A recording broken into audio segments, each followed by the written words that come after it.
Welcome to vpod.ai, and a very warm welcome to you, our curious listener. You've brought us a really important and complex topic today, the intricate world of rectal cancer treatment. And this isn't just about the dry medical facts. It's really about understanding the profound real-world impact this has, and also exploring the cutting-edge developments that are genuinely making a difference in people's lives. Our mission today is to take a real deep dive into the latest approaches. We're talking surgery, diagnostics, patient care, the whole picture. We'll unpack the nuances, explore the fascinating advancements, and really try to highlight what matters most for anyone looking to be well-informed on this critical area of health. Now, this deep dive is brought to you by Stonefly. They're a trusted solution provider and advisor in enterprise storage, backup disaster recovery, hyperconverged VMware, Hyper-V, Proxmox clusters, AI servers, SA365, that's a turnkey security appliance, and public and private cloud solutions. You can check out stonefly.com for more info. Okay, let's dive in. Okay, so rectal cancer. We often hear it grouped with colon cancer, right, as colorectal cancer. But as we've seen, there's a really crucial distinction that shapes how it's managed. Maybe we can start by unpacking what makes rectal cancer, well, unique. Absolutely. That distinction is key. So rectal cancer starts as this uncontrolled growth of cells specifically in the rectum. And the rectum, it's that final section of the large intestine, maybe about 5 inches or 12 to 15 centimeters long, ending at the anus. Okay. Now, while it's right next door to the colon, anatomically speaking, its specific location is really important. It's tucked deep within the pelvic cavity, and it's close to other vital organs, think bladder, reproductive organs. That proximity fundamentally changes how we have to manage it. Right, it's in a tighter spot. Exactly. And even things that sound subtle, like its different embryonic origins compared to the colon or different pH levels, these can actually lead to different risk factors and how the cancer presents itself clinically. Huh. That's fascinating. It's not just about location, though. It's a subtle difference, but it has massive implications for everything. Diagnosis, treatment, the whole strategy. Okay, so tell us about the structure itself. You mentioned layers. Yeah, imagine the rectal wall has 5 distinct layers. Innermost is the mucosa. That's where most cancers start. Then you move outwards through the submucosa, then 2 muscle layers, an inner circular one and an outer longitudinal one. And finally, for most of the colon, there's a thin outer layer called the serosa. Okay. But here's the really interesting part, the anatomical quirk that dictates so much. The mid and lower parts of the rectum don't have that serosa layer. So it's missing that outer protection. Precisely. And that's not just, a bit of trivia. It's a core reason why rectal cancer treatments are often so aggressive, particularly focusing on local control. The risk of the cancer spreading locally to nearby structures is just inherently higher without that barrier. That makes sense. So the surgical approach has to be different. Exactly. And when surgeons are planning the operation, specific landmarks like the anal verge and the dentate line become incredibly important. They need that precision for planning, especially if the goal is to preserve the patient's sphincter function, which is crucial for quality of life. Right. It's not just about getting the cancer up, but preserving function, too. That's the balance. And as you said, that unique placement, deep in the pelvis, lacking the serosa, it influences surgical margins, the need for preoperative radiation. It's central to the whole approach. Okay, so broadening out a bit. How common is this? You mentioned colorectal cancer overall is a big issue. It is. Colorectal cancer, so colon and rectal combined, is the second most common cancer globally.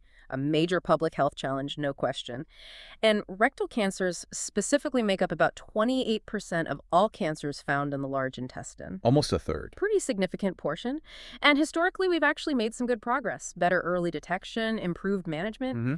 These have led to a decline in the risk of death before age 75. That's good news. It is. But here's the really quite startling trend we're seeing now.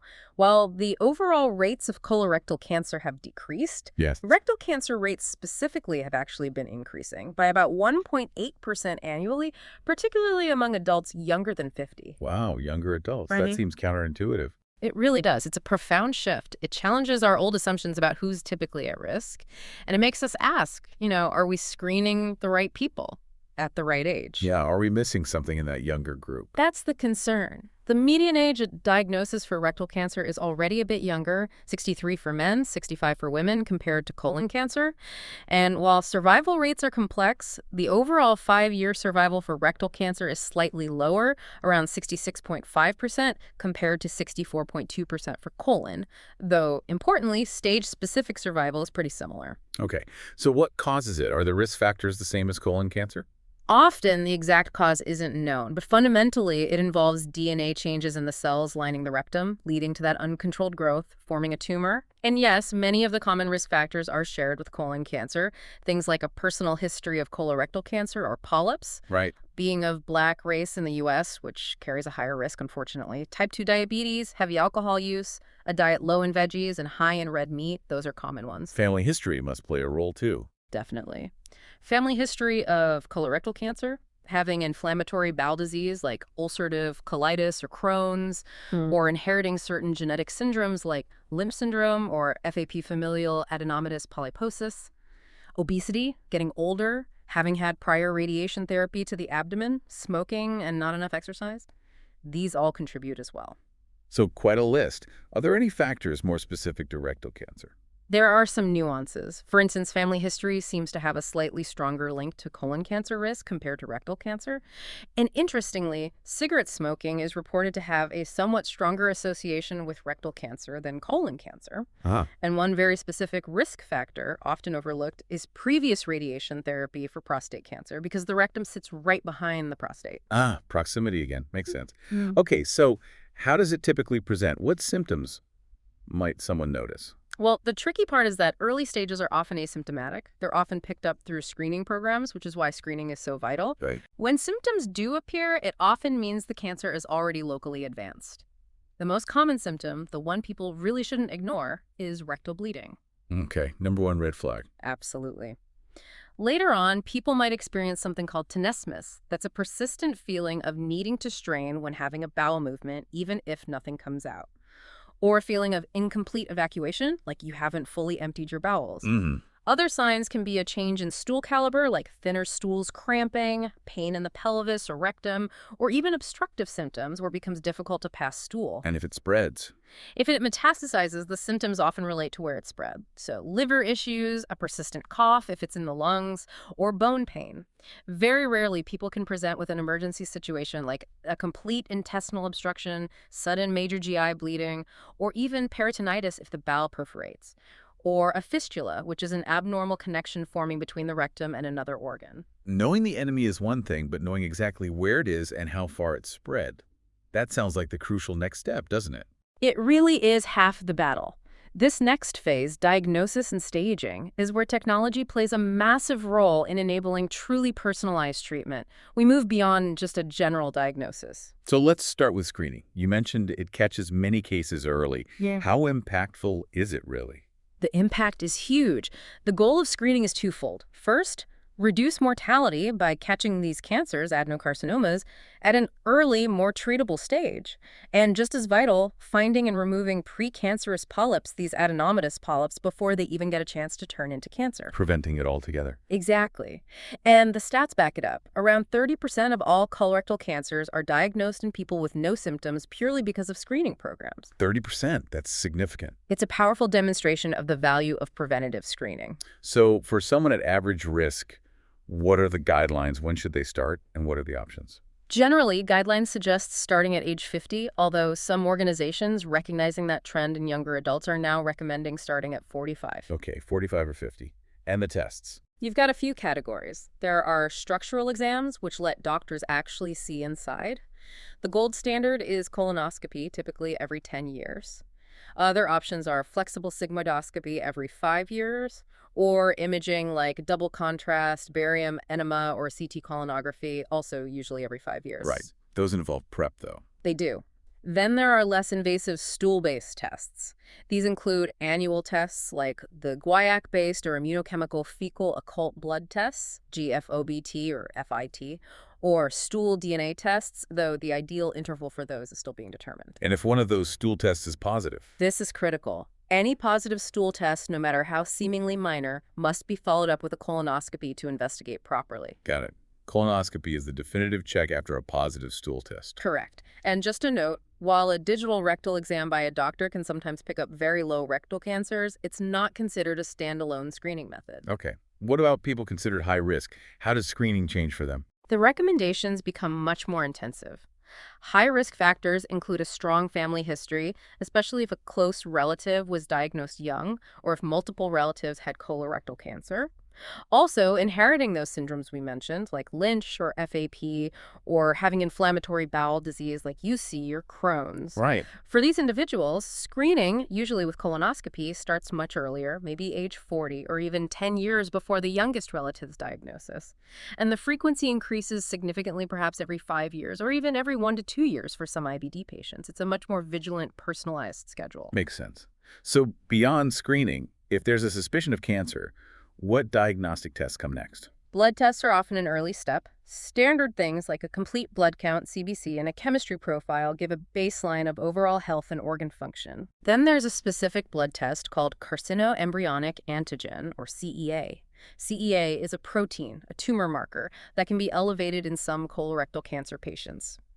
It's not useful for screening average-risk people, but if it's high at diagnosis, it's very valuable for monitoring how treatment is working and watching for recurrence later on. So it's more for tracking than initial diagnosis. Exactly.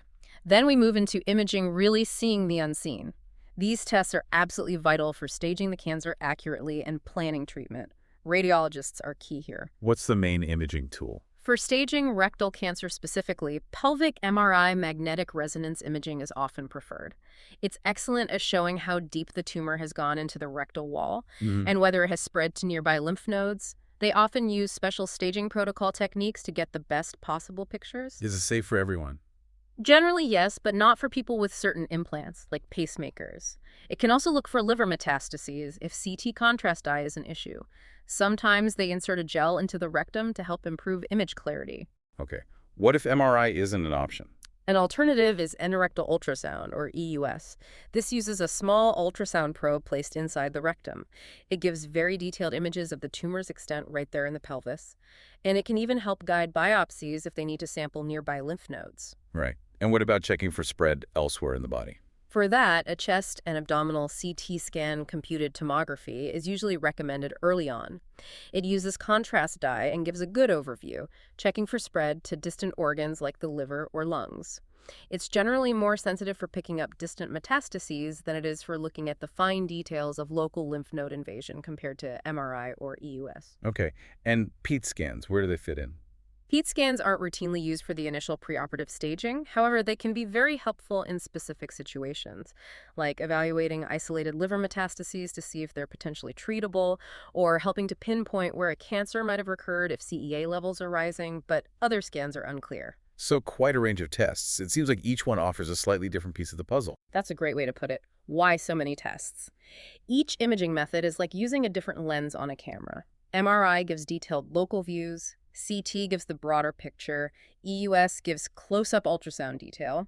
They provide complementary information. Right. And putting all those pieces together builds the most accurate picture possible of the cancer's extent. And that accuracy is absolutely vital for tailoring the right treatment plan. Okay, so all this information, the tumor size, the node involvement, any spread, how is it formally categorized? That's where the TNM staging system comes in. It's essentially the universal language for describing cancer extent.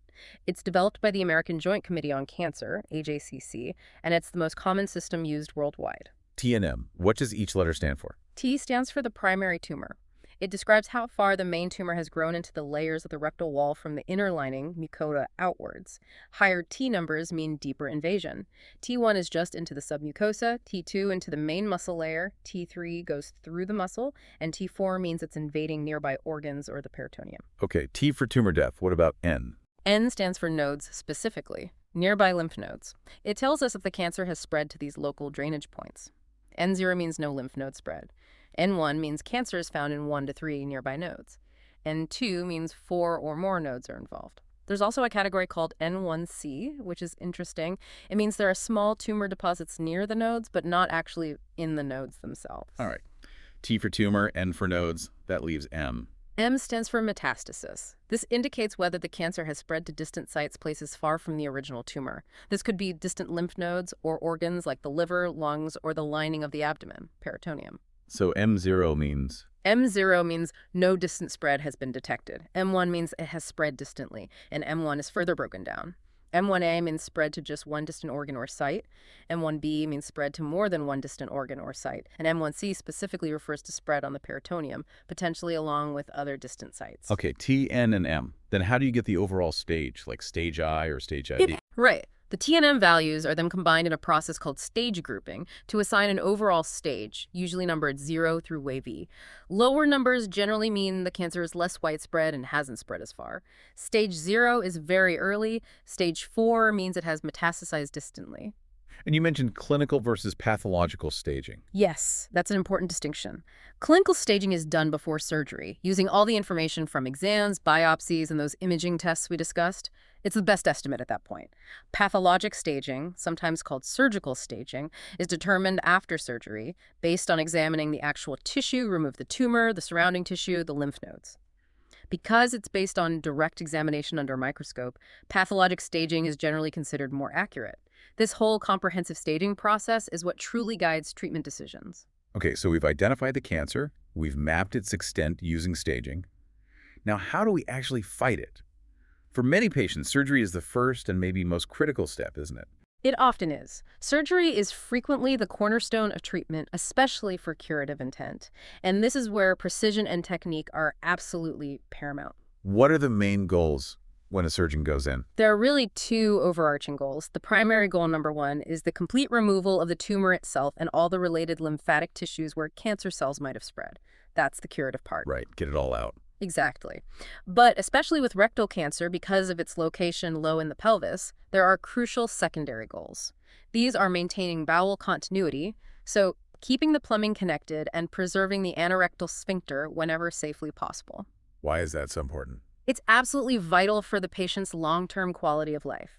Preserving the sphincter avoids the need for a permanent colostomy bag and allows for more natural bowel function after recovery. Okay, let's talk about the different types of surgery. What about for very early cancers? Are there less invasive options? Yes, for very early stages, pre-invasive lesions or certain T1 tumor, local excision strategies can be an option. These are minimally invasive techniques aimed at removing just the diseased tissue, the mucosa or superficial submucosa, without doing a full thickness removal of the rectal wall. So not cutting all the way through the wall. Correct. It's indicated for things like precursor lesions dysplasia or adenomas or very specific early T1 tumors that are well-behaved, meaning moderately or well-differentiated, with no signs of spreading into lymph or blood vessels. It's generally not the best choice for tumors higher up in the rectum, though, where access is harder. What are some of these local excision techniques? There are a few main methods. One is endoscopic mucosal resection, or EMR. This is done using an endoscope, like during a colonoscopy. The surgeon essentially peels off the abnormal tissue. They might inject fluid underneath to lift it, use suction with a cap, or use band ligation to help remove it. Okay, sounds very targeted. It is. Another approach is transanal excision, or TAE. This involves removing a full thickness piece of the rectal wall containing the tumor, working through the anus, aiming for clear margins around the cancer. A bit more involved than EMR. A bit. And then for tumors that are a bit higher up, maybe 4 to 18 centimeters from the outside, or for larger lesions, there are more advanced techniques like TEMS, transanal endoscopic microsurgery, or TAMIS, transanal minimally invasive surgery. These use specialized instruments to provide better visualization and allow for more complex removals through the anus. So how well do these local techniques work? And what are the downsides? Well, looking at outcomes, EMR can have very high cure rates for the right patient's reports. Reports range from 91 to 96% for initial treatment.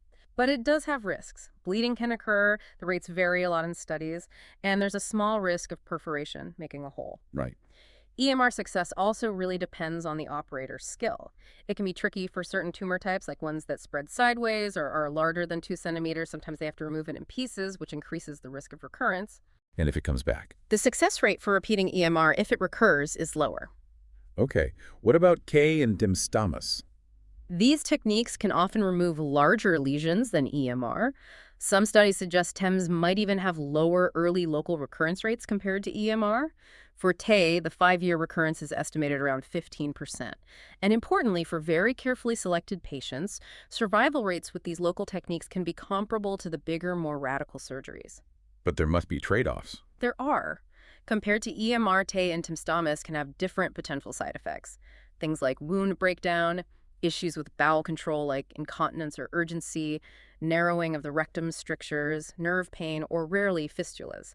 Generally, EMR tends to have fewer postoperative complications overall, so the decision isn't simple. Sounds like a real judgment call. It absolutely is. It depends on the tumor's specifics, the surgeon's experience with each technique, and a very thorough discussion with the patient about the pros and cons.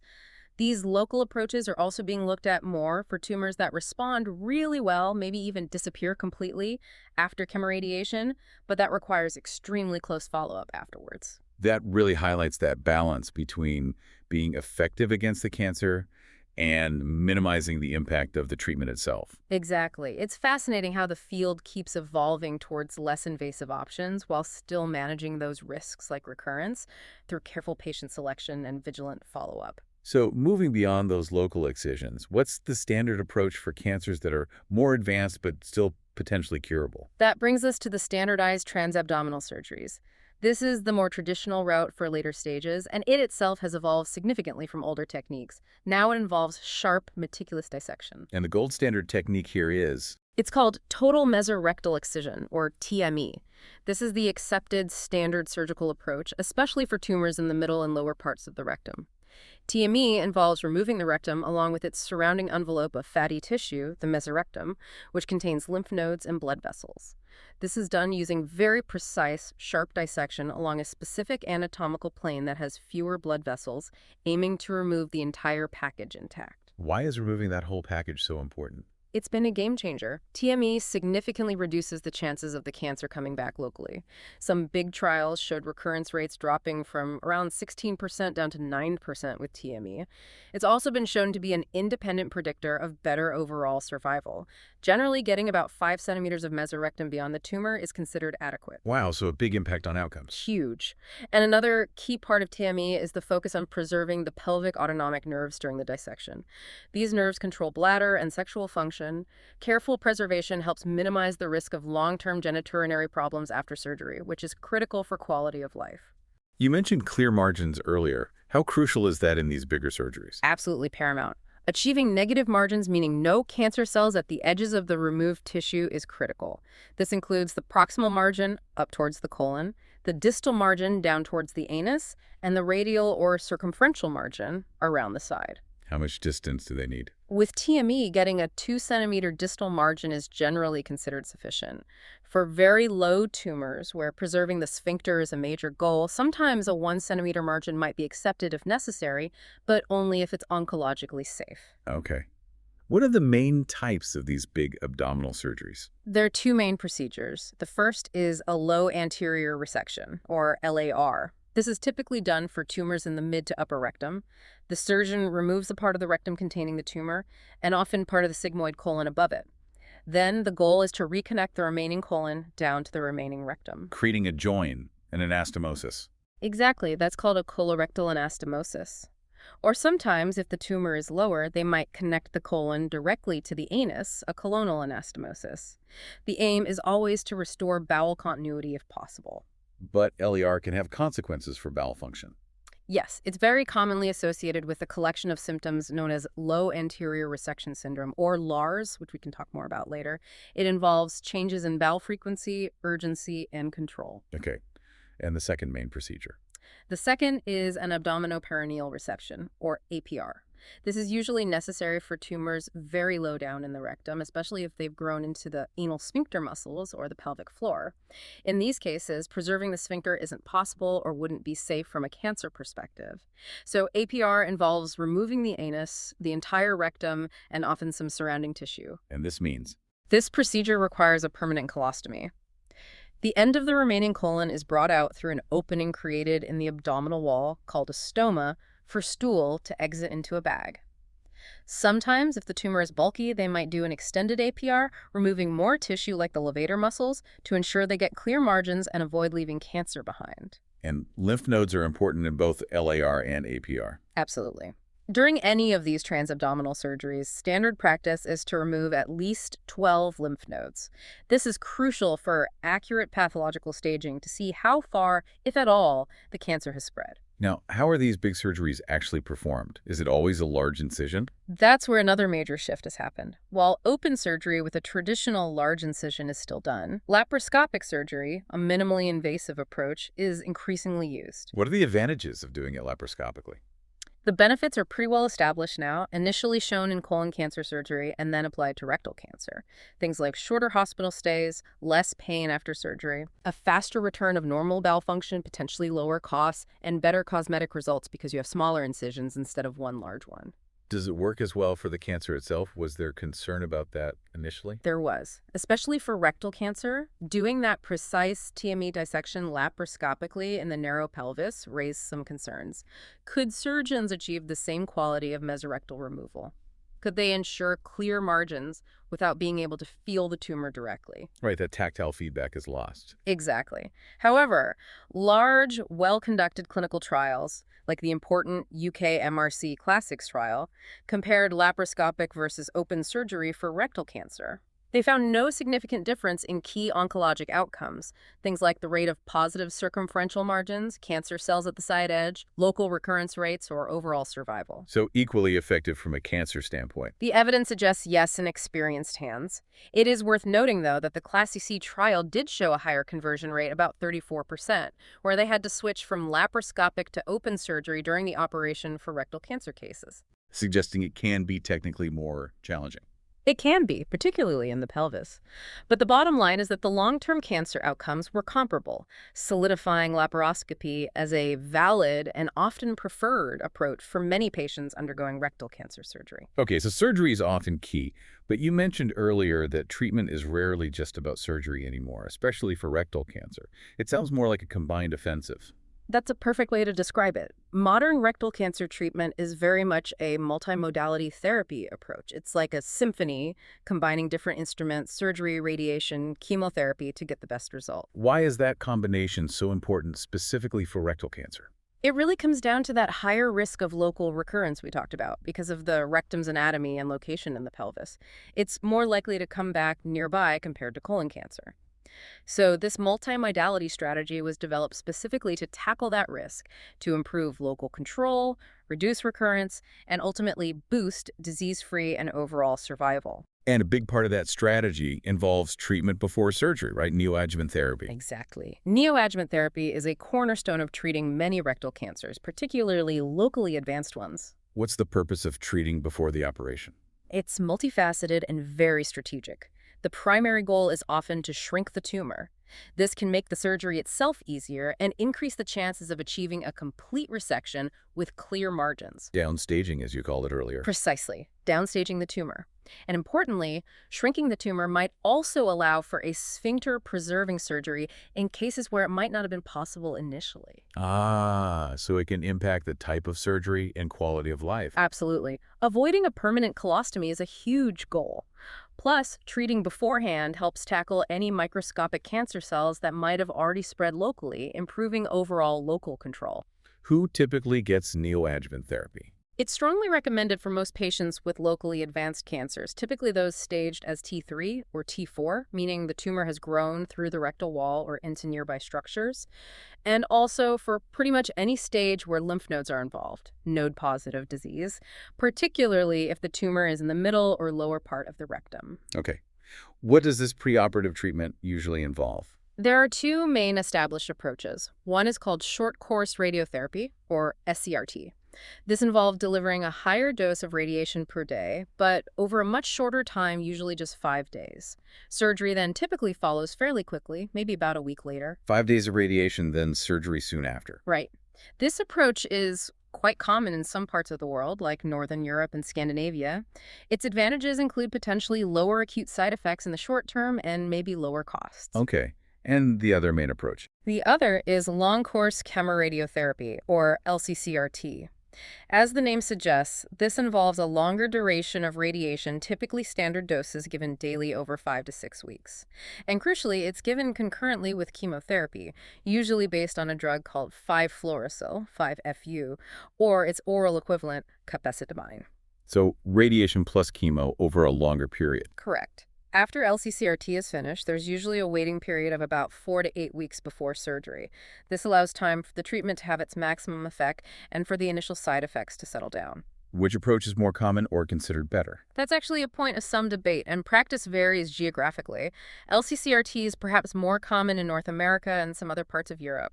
The potential advantage of LCCRT is that it might achieve a higher rate of complete pathological response, meaning no viable cancer cells are found in the tissue removed at surgery. Which sounds really good. It does, and that might translate to a slightly higher chance of sphincter preservation in some cases. Yes. However, large studies comparing SCRT and LCCRT have generally shown very similar long-term outcomes in terms of sphincter preservation rates, local recurrence, disease-free survival, and overall survival. Huh. So despite the differences in approach and pathological response, the long-term results are similar. Largely, yes. So the choice between SCRT and LCCRT often comes down to factors like the specific tumor characteristics, the patient's overall health, local institutional protocols, and surgeon-oncologist preference. It's a nuanced decision. You mentioned chemotherapy used with the long-course radiation. Right. What drugs are typically used? The standard backbone is fluorouracil, or 5-FU, which is usually given as a continuous infusion through a pump, or capecitabine, which is a convenient oral pill form of 5-FU. Other chemotherapy drugs like oxaliplatin have been studied in combination, but adding them to standard LCCRT hasn't consistently shown a survival benefit and adds toxicity. Targeted agents like bevacizumab or cetuximab have also been explored, mainly in clinical trials. Radiation sounds powerful, but it must have side effects. It definitely does. There are acute side effects that happen during or shortly after treatment, things like fatigue, maybe some hair loss in the treated pelvic area, Okay. changes in bowel habits like diarrhea, needing to urinate more often, skin irritation in the treated area, and sometimes nausea or vomiting, though that's less common with modern techniques. And what about longer-term effects? Those are a significant consideration. Late side effects can include potential infertility, as radiation can damage the ovaries or testicles. Sexual dysfunction can occur in both men and women. Persistent bowel problems, contributing to that LARS we mentioned, are common. Reduced bone density in the pelvis is possible. And there's a small but real increased risk of developing a second cancer in the irradiated area years later. The fertility issue sounds particularly important for younger patients. Absolutely critical. For young adults diagnosed with rectal cancer who may wish to have children in the future, discussing fertility preservation options before starting radiation or chemotherapy is essential. Options like sperm banking for men, or egg freezing, ovarian tissue banking, or even a surgical procedure, an ovarian transposition, moving the ovaries out of the radiation field, for women should be explored proactively. That's such an important point about planning ahead. It really feels like this neoadjuvant approach is about optimizing everything before the main event, the surgery. That's exactly the philosophy. It's a game changer because you're treating the tumor when it's potentially most vulnerable, improving the chances of a successful surgery, and potentially allowing for less radical surgery, which impacts long-term function. So that's treatment before surgery. What about treatment after surgery? Adjuvant therapy. Yes, adjuvant therapy is the treatment given after surgery. Its main goal is to mop up any microscopic cancer cells that might have escaped the surgery or weren't killed by neoadjuvant therapy. The aim is to reduce the risk of the cancer returning, either locally or distantly. Who needs adjuvant therapy? It's highly recommended for patients who are found to have stage 3 disease after surgery, meaning cancer in the lymph nodes, or those with high-risk stage 2 disease. How does the prior treatment affect what adjuvant therapy is given? The sequencing is important. If a patient did not receive any preoperative therapy, which is less common now for locally advanced rectal cancer, then postoperative chemoradiotherapy combining chemo and radiation is often preferred. However, if the patient did receive preoperative therapy, like SCRT or LCCRT, then typically only postoperative chemotherapy alone is recommended. Giving more radiation after preoperative radiation isn't usually done due to toxicity concerns. What are the benefits and downsides of adjuvant therapy? The main benefit is clear. It reduces the risk of local recurrence and improves overall survival for patients with node-positive or high-risk disease. The potential downsides, particularly with postoperative chemoradiotherapy if it's needed, include potentially impaired wound healing, especially in the perineal area after an APR, and increased risk of toxicity to the small bowel from the radiation. That's another reason why delivering the radiation before surgery is often preferred now. This really highlights how treatment is becoming more personalized. Are there other ways treatments are being tailored, maybe using genetics or the immune system?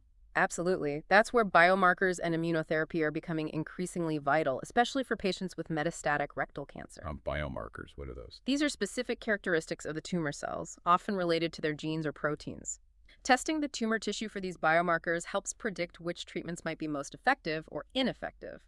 Key biomarkers in rectal cancer include mutations in genes called RO, CRARS, and NRS, and BROS, or amplifications in a gene called HER2. And you mentioned mismatch repair deficiency. Yes, that's a really important one. Mismatch repair deficiency, DMMR, or its related finding, high microsatellite instability, MSIH, indicates a specific type of DNA repair defect in the tumor cells. There are other rare markers, too, like POLPOD1 mutations or RET-TNTRK fusions that can guide targeted therapies. And how does DMM-RMSIH relate to immunotherapy? Tumors that are DMM or MSIH tend to have many mutations, which makes them look more foreign to the immune system. This makes them particularly responsive to immunotherapy drugs called checkpoint inhibitors. Immunotherapy has become a preferred, often first-line, treatment for patients with locally advanced or metastatic DMM or MSIH rectal cancer. It essentially unleashes the patient's own immune system to attack the cancer cells. That sounds revolutionary. Are there side effects? It can be incredibly effective, yes, but because it works by boosting the immune system, the side effects are often immune-related. The immune system can sometimes mistakenly attack healthy tissues. So managing these potential side effects, like inflammation in the colon, skin, lungs, or glands, is a key part of immunotherapy care. Wow. It's amazing how layered and complex, yet targeted, the approach has become. #V. Managing advanced and metastatic disease. We've talked a lot about potentially curative treatment, but unfortunately, cancer doesn't always stay contained, does it? What happens when it spreads beyond the rectum or comes back locally after initial treatment? Right. Managing advanced or metastatic disease presents a whole different set of challenges and requires a highly specialized, individualized approach. Let's talk first about locally advanced or locally recurrent disease. What defines that? This refers to tumors that have grown extensively beyond the rectal wall, maybe invading nearby organs or structures within the pelvis, or cancer that has returned in the pelvis after previous surgery and/or radiation. These are tough situations. What are the treatment options then? Is cure still possible? It's difficult, but cure can still sometimes be the goal, although palliation, managing symptoms, and improving quality of life is also a key consideration. Palliative radiotherapy can provide temporary relief from symptoms like pain or bleeding, maybe for an average of 3 months. But for a chance at cure, particularly with local recurrence, very radical surgery is often required. And does chemoradiation play a role here too? Yes, especially preoperatively if possible. Long-course chemoradiotherapy can be used again, or for the first time if it wasn't given initially, to try and shrink the recurrent or advanced tumor. This downstaging significantly increases the chance of being able to perform a complete R0 surgical resection. Studies show it can boost R0 resection rates from around 68% with radiation alone up to 84% with chemoradiation, leading to better local control and survival. What kind of radical surgery are we talking about? If the recurrent or advanced cancer involves adjacent organs like the bladder, prostate, uterus, or vagina, a procedure called pelvic exenteration might be necessary. This is a very extensive operation where the surgeon removes the rectum along with all the involved adjacent organs in one single on-block resection, to achieve clear margins. That sounds incredibly major. It is. It's a highly complex surgery, usually only performed at specialized centers. While it can offer the best chance for cure in these difficult situations, it carries significant risks, high complication rates, substantial impact on quality of life, and even a risk of mortality related to the surgery itself. Are there other techniques used in these complex cases? Another approach sometimes used to improve local control, ideally when a complete resection is achieved, is intraoperative radiotherapy, or IORT. This involves delivering a single, high dose of radiation directly to the tumor bed or areas at high risk of recurrence during the surgery itself. Okay, so that covers local advancement or recurrence. Okay. What about when the cancer spreads to distant organs metastasis? Where does rectal cancer typically spread? The most common site for distant spread from rectal cancer is the liver. After that, it often goes to the lungs, the lining of the abdomen, peritoneum, or bones. Let's focus on liver metastases first. How are those managed? If liver metastases are found at the same time as the initial rectal cancer diagnosis, synchronous metastases, there's a strategic decision to make about the order of treatment. Do you remove the rectal tumor first?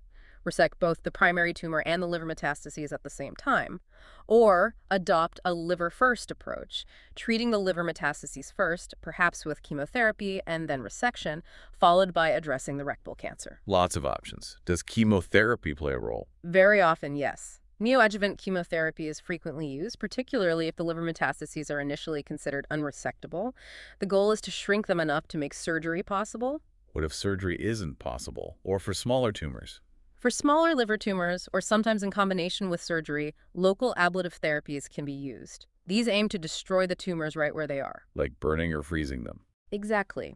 Methods include thermal ablation using heat from radiofrequency or microwave energy, or using extreme cold with cryoablation. Another technique is embolization.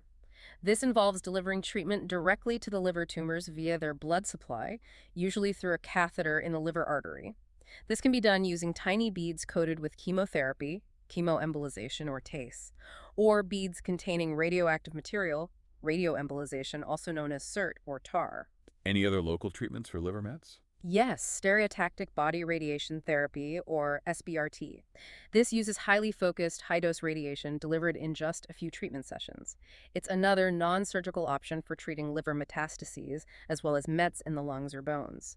And there are even advanced techniques like MRI-guided radiation, MRI-LINAC, that can track tumor movement caused by breathing, allowing for even greater precision. Okay, moving on to lung metastases. Are they common? Rectal cancer does seem to have a slightly higher tendency to spread to the lungs compared to some other cancers, often occurring along with liver metastases. Can lung metastases be treated surgically? Yes, surgery to remove lung metastases, called pulmonary metastasectomy, can be an option, but usually only if the lungs are the only site of distant spread and if it looks like all the visible tumors can be completely removed. In carefully selected patients, studies have shown this can lead to long-term survival, with one review reporting a median 5-year overall survival around 40%. How are patients selected for that? Selection criteria are important. Factors like the time interval between the primary cancer treatment and the appearance of lung mets, disease-free interval, CEA levels before surgery, and crucially, ensuring there's no spread to the lymph nodes in the chest, mediastinal nodes, are all considered. There's ongoing research like the PALMA-C trial, actively comparing surgery versus just monitoring to better define the true survival benefit. And finally, what about spread to the peritoneum, that lining of the abdomen? Peritoneal metastases or carcinomatosis happens when cancer cells shed an implant on the surfaces within the abdominal cavity. It's actually less common with rectal cancer, maybe 7–8% of cases, compared to colon cancer. How is that treated? It sounds difficult to manage. It is very challenging. A specialized combined approach is often considered for selected patients. This involves cytoreductive surgery, CRS, which is an extensive operation aiming to remove all visible tumor deposits from the peritoneal surfaces. This is immediately followed by hyperthermic intraperitoneal chemotherapy, or IPEC. Heated chemotherapy solution is circulated throughout the abdominal cavity for about 60–90 minutes right after the surgery to kill any remaining microscopic cells. Does that combination work? Evidence is still evolving, particularly for rectal primary tumors. One significant randomized trial, looking mainly at colorectal cancer, with only a few rectal cancer patients included, did show a survival advantage for CR-SHPEC compared to systemic chemotherapy or palliative surgery alone, with median survival of 22.3 months versus 12.6 months. It's a major undertaking, typically only done at specialized centers. Going through all that treatment, it really does sound like a marathon, not a sprint. And the journey doesn't just stop when the active treatment ends, does it? Not at all. That's where survivorship care comes in, focusing on the long-term well-being of patients after treatment. It really underscores that cancer care extends far beyond just the tumor itself. It has to encompass the whole person. So what does life after rectal cancer treatment look like? What are some of the key challenges patients face, and how can they navigate them?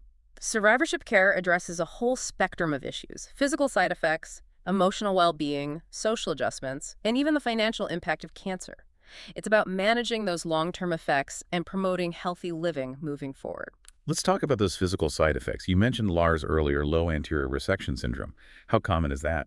It's very common after a LAR surgery. It's a collection of bowel function changes that can significantly impact daily life. Symptoms can include having many more bowel movements than before, often with urgency, sometimes stools coming in clusters, unpredictable timing, fecal incontinence or leakage, and increased gas. That sounds incredibly disruptive. How can patients manage LARS? Management involves multiple strategies. Medications like over-the-counter antidiarrheals, loperamide, can help slow things down. Pelvic floor physical therapy with a specialist is often very beneficial for improving control.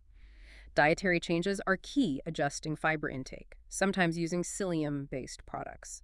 And sometimes using protective pads or undergarments can provide security and confidence. It often takes time and trial and error to find what works best. What about other long-term physical issues? Nerve damage from chemotherapy, particularly drugs like oxaliplatin, is another common one. This neuropathy can cause numbness, tingling, cramping, or pain, usually in the fingers and toes. While it can be persistent, some patients find relief with acupuncture, heat therapy, specific medications like duloxetine, Cymbalta, or seeing a pain management specialist. And sexual health. You touched on that regarding radiation. Yes, sexual health issues are unfortunately common after both chemotherapy and pelvic radiation. Men might experience erectile dysfunction.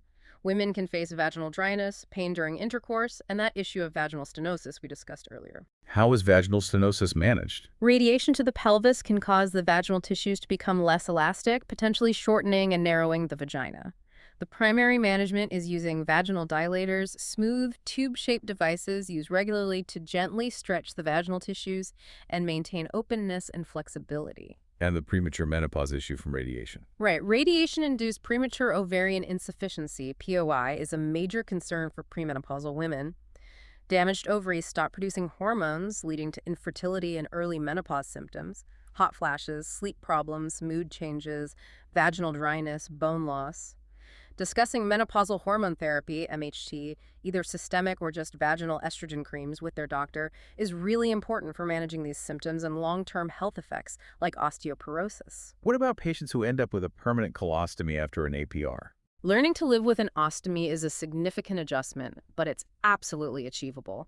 There are fantastic resources available. Specialized ostomy nurses, WOC nurses, provide crucial education and support. Patient support groups, both online and in person, are invaluable for sharing experiences and practical tips. People with ostomies can and do lead very active, full lives. There's also the financial burden, isn't there? Financial toxicity. Yes, financial toxicity is a huge, often hidden burden of cancer care.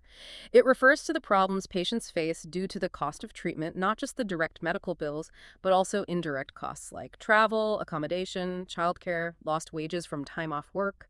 It can significantly impact quality of life and even access to necessary care. It's really important for patients to know that resources exist. Like who can help? Patient navigators, hospital social workers, and financial counselors within the cancer center or hospital system can help identify assistance programs, explore insurance options, and find ways to manage the costs. Patients shouldn't hesitate to ask for help. So, beyond managing these specific side effects, what about general health and well-being for survivors? Maintaining healthy habits is crucial for long-term well-being and potentially reducing the risk of recurrence or developing other health problems. This includes keeping up with recommended cancer screenings for other types of cancer like breast, prostate, skin, based on age and risk, regular general healthcare blood pressure checks, other preventative screenings, immunizations is also key. And diet and exercise. Definitely. Aiming for at least 150 minutes of moderate intensity exercise per week is generally recommended. Limiting alcohol intake is wise. Some research suggests a diet with a low glycemic load might be beneficial in preventing rectal cancer recurrence, though more research is needed. Discussing low-dose aspirin therapy with a doctor is also reasonable, weighing the potential benefits for recurrence prevention against risks like bleeding. And of course, stopping smoking is one of the single best things a survivor can do for their overall health. It feels like empowering patients to be active participants in their own care is really central to survivorship. Absolutely. Shared decision-making is the goal throughout the entire cancer journey, including survivorship. It means the patient and their care team share information, discuss all the options, weigh the pros and cons in light of the patient's personal values and priorities, and then agree on a plan together. Factors like feelings about side effects, cost concerns, desired quality of life, activity level, these all play a role. And getting a second opinion. It's a completely normal and often advisable part of cancer care. Having another expert review the case and treatment plan can provide reassurance or offer different perspectives. Patients should feel comfortable seeking one and check with their insurance about coverage. Support groups sound incredibly valuable too. Immensely so. Connecting with others who've been through a similar experience can reduce feelings of isolation and provide practical advice and emotional support. There are great online communities, like Town, which has numerous specialized private groups. You mentioned specific groups. Yes, like Four Corners for those with stage 4 disease, or Lungston for people dealing with lung metastases. They also offer educational resources through Town University. Connecting with peers who truly understand can make a huge difference.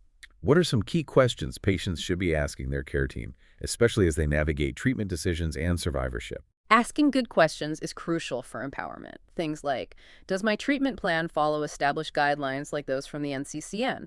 Are there clinical trials I might be eligible for? How do my age and other health conditions affect my options? What are the potential risks to my fertility? What are the specific benefits and risks of each option we're considering? What will the costs be? How much time do I have to make a decision? Who do I call if I have urgent problems? And specifically for metastatic disease, can you explain my biomarker results and what they mean for treatment? Where exactly has the cancer spread? Is surgery or local therapy an option for my metastases? What systemic therapy do you recommend and why? How will we know if it's working? What is my prognosis? And always asking, what resources and support services are available to me? That's a great list. And speaking of resources, where can people turn for reliable information and support? There are several excellent organizations. The NCCN, National Comprehensive Cancer Network, provides patient-friendly versions of their clinical guidelines and lists designated cancer centers. The American Cancer Society, cancer.org, offers extensive information, patient support programs like rides and lodging, and a helpline. We mentioned Town for online community support. Mayo Clinic Connect also has patient communities. Fight Colorectal Cancer, fightcrc.org, is a strong patient advocacy organization. And patients should always feel empowered to ask their care team about local resources as well. And clinical trials. Clinical trials are absolutely essential. They are how we make progress in cancer care, testing new treatments and strategies. Patients should always consider asking if a relevant clinical trial is an option for them. It's important to understand the phases of trials, the eligibility criteria, and the informed consent process. While the research-specific costs are usually covered by the trial sponsor, standard medical care costs are typically billed to insurance, so understanding the financial aspects is also key. #outro. Wow. We have covered an incredible amount of ground today, really from the microscopic changes that start rectal cancer all the way through to these complex, multi-pronged treatment approaches, and crucially, what life looks like afterwards in survivorship. It really is a journey, and it's clear that treatment has become so much more sophisticated and personalized. It truly feels like a testament to the ongoing medical innovation, but also just the power of informed, patient-centered care. I agree. This deep dive really underscores that rectal cancer treatment isn't and shouldn't be a one-size-fits-all approach. It's such a dynamic field. It's constantly evolving with these personalized strategies tailored right down to the individual, their specific tumor biology, the stage of their disease, their overall health, and importantly, their personal needs and priorities. So thinking back on our conversation, what really stands out to you, our listener, from today's deep dive? Maybe it was that surprising, quite concerning rise in diagnoses among younger adults, where the intricate way different therapies, surgery, radiation, chemo, immunotherapy are combined, or perhaps the absolutely vital role that patient support communities play in navigating that long road of survivorship. We really encourage you to reflect on what you've heard today and maybe consider how this knowledge could empower you or perhaps someone you know on their own health journey. Thanks so much for joining us for this deep dive. Until next time, keep digging, keep learning, and stay well informed.